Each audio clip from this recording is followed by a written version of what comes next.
Hi hello నమస్తే welcome back to A to Z వంటలు. ఈ వీడియోలో బ్రోకలీ ఎగ్ ఫ్రై ఎలా చేసుకోవాలో చూసేద్దాం. ముందుగా స్టవ్ వెలిగించి ఒక పాన్ పెట్టుకొని అందులోకి 1 టీ స్పూన్ మిరియాలు, 1 టీ స్పూన్ జీలకర్ర, 4 లేదా 5 లవంగాలు, ఒక ఇలాచి, ఒక చిన్న చెక్క, గుప్పెడు కరివేపాకు, 6 లేదా 7 ఎండుమిర్చి, 1 టేబుల్ స్పూన్ ధనియాలు వేసుకొని వీటిని దోరగా వేయించుకొని మిక్సీ పట్టి పక్కన పెట్టేసుకోవాలి. అలాగే ఒక 4 ఉడికించిన గుడ్లు, 1 కప్పు బ్రోకలీని ఉడికించుకొని పక్కన పెట్టుకోవాలి.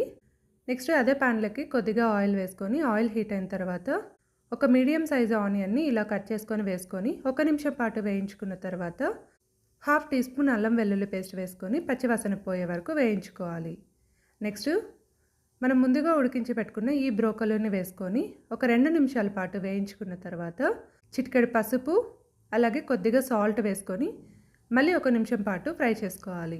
నెక్స్ట్ ఉడికించి పెట్టుకున్న ఈ ఎగ్స్ని ఇలా పొడవుగా కట్ చేసుకొని వేసుకొని ఒక 2 నిమిషాల పాటు ఫ్రై చేసుకున్న తర్వాత మనం ముందుగా మిక్సీ పట్టి పెట్టుకున్న ఈ మసాలా పౌడర్ని వేసుకొని మళ్ళీ ఒక 2-3 నిమిషాల పాటు ఫ్రై చేసుకుంటే ఎంతో టేస్టీగా ఉండే బ్రోకలీ ఎగ్ ఫ్రై అయితే రెడీ అయిపోయింది.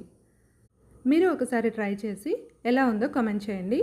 ఇలాంటి మరిన్ని వీడియోస్ కోసం నా ఛానల్ని సబ్స్క్రైబ్ చేసుకోండి. Thanks for watching.